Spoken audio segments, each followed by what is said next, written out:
Gweodawa families. Today I'm going to be reading The Sleep Fairies, written by Margaret Bemister, and these beautiful illustrations are by Douglas Tait. The Sleep Fairies.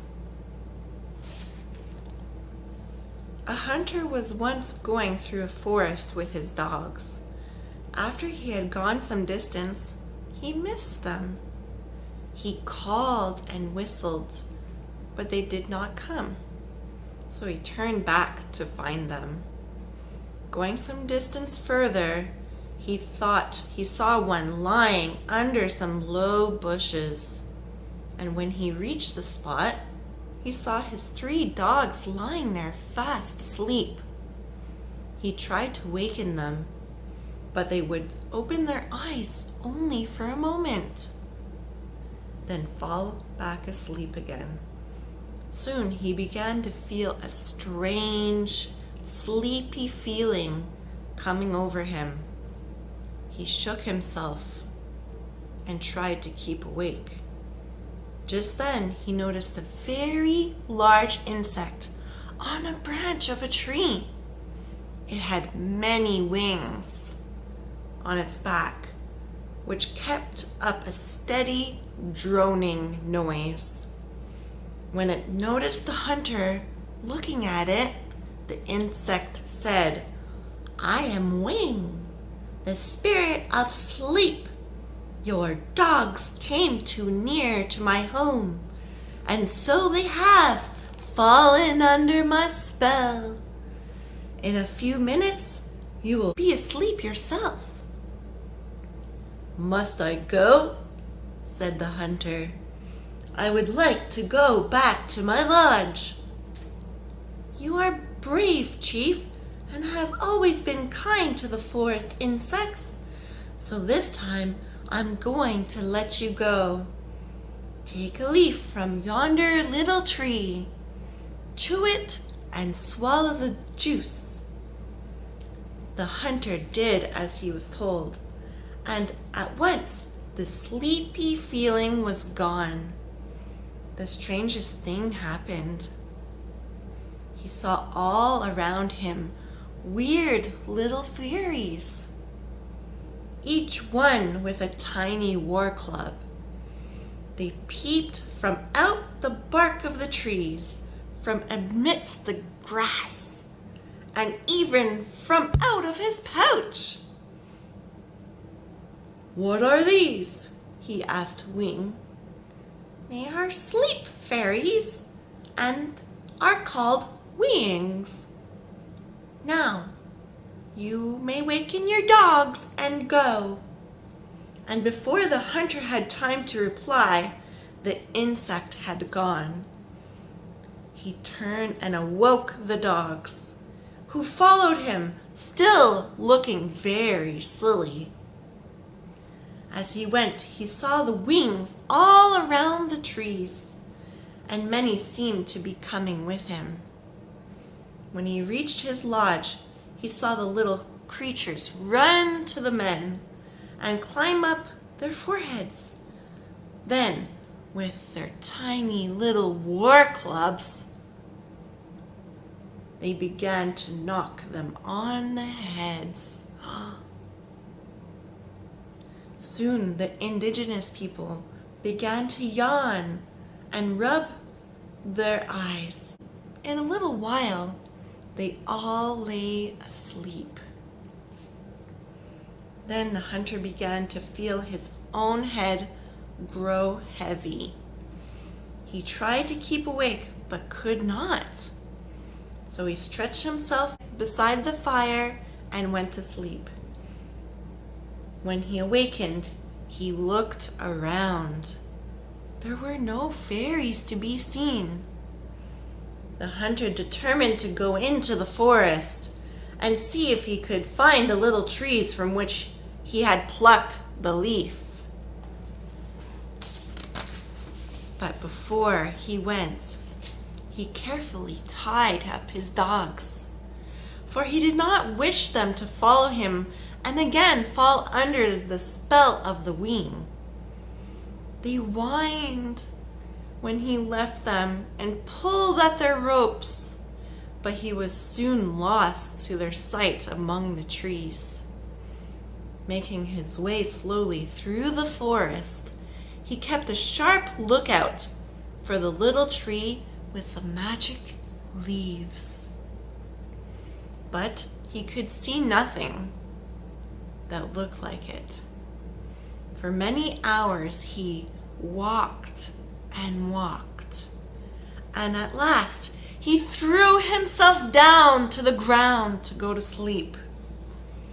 As he lay there, he heard a droning noise above his head.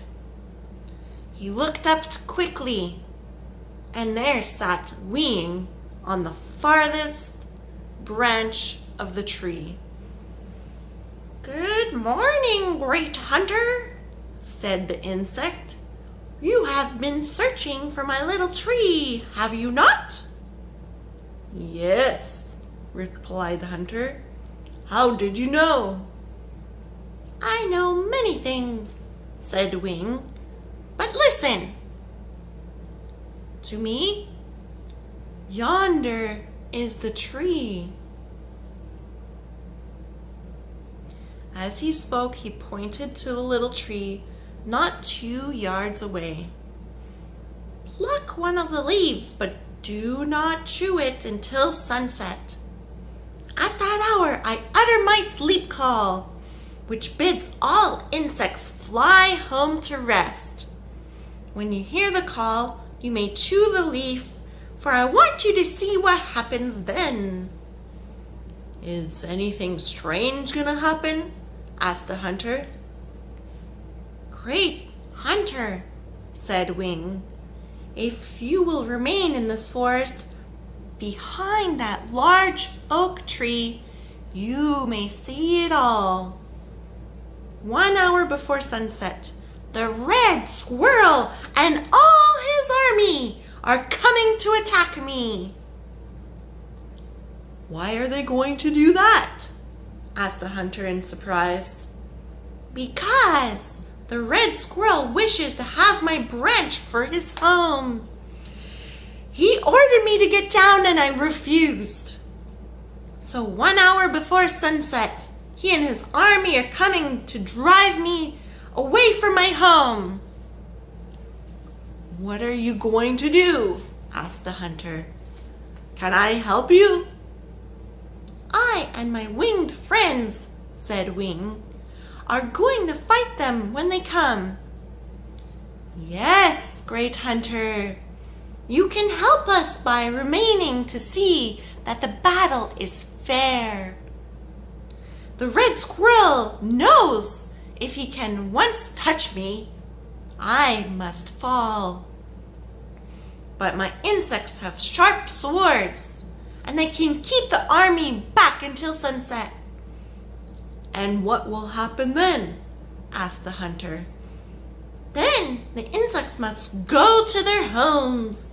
But if you swallow the juice of the leaf, you will see the end of the battle. Now go and hide behind the oak tree. In a few minutes, my army will be here." The hunter did as he was bidden and took his place behind the tree. From here he could see Weeng quite plainly, but he was hiding himself. In a few minutes, the insects began to assemble.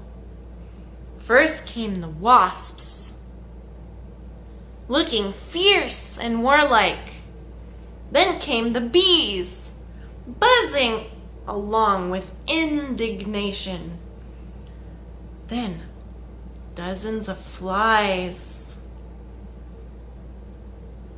blue bottles, sandflies, and bullflies, all ready for the fight.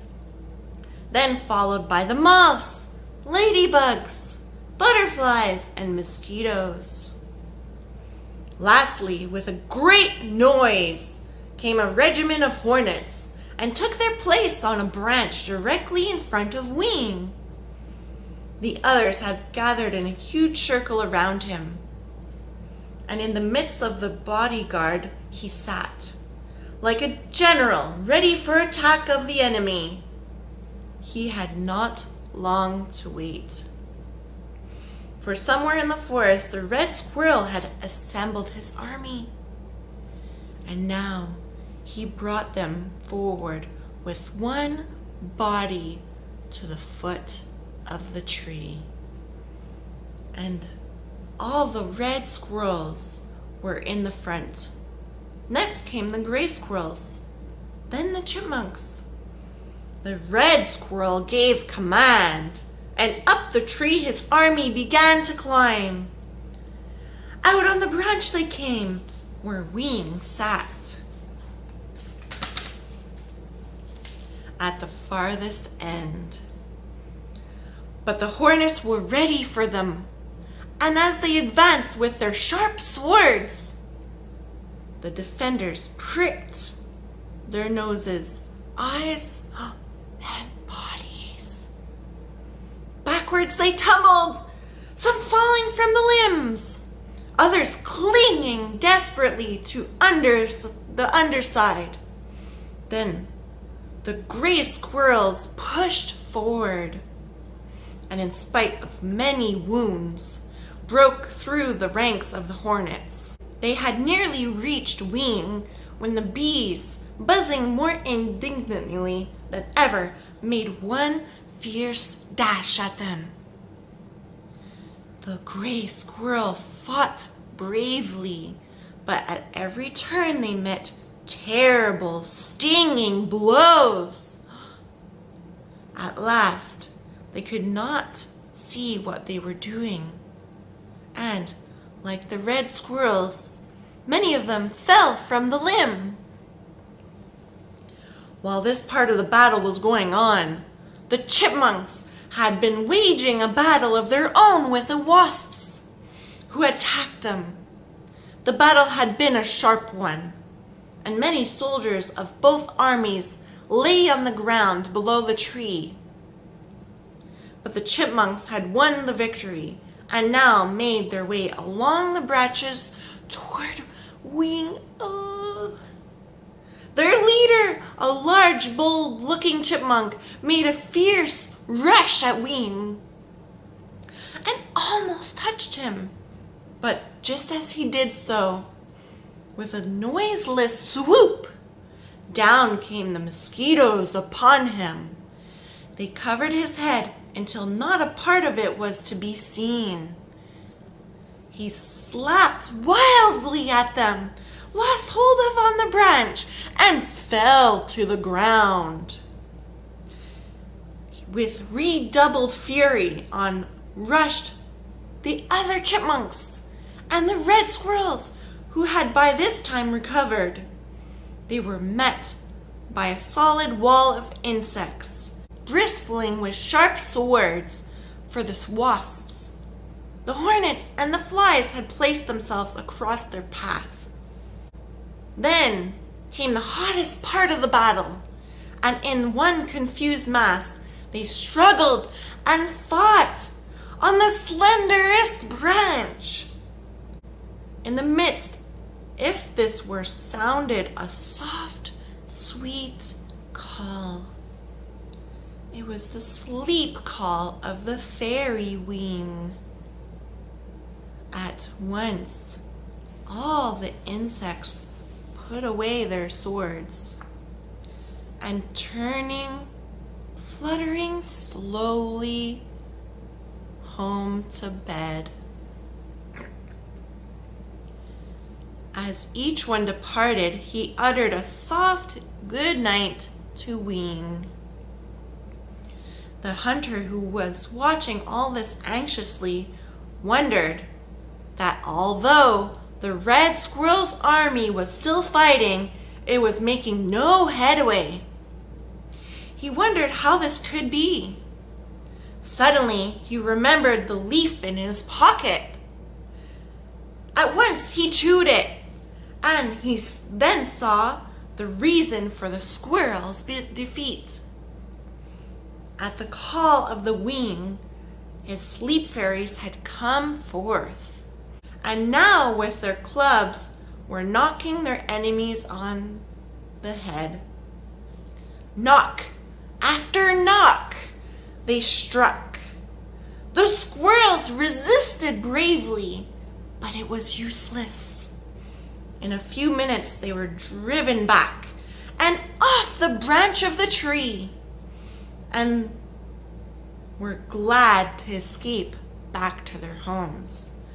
As the darkness gathered and the magic of the leaf began to wear away, the hunter could dimly see Weeng sitting in the midst of his sleep fairies, like a great general who had won his battle.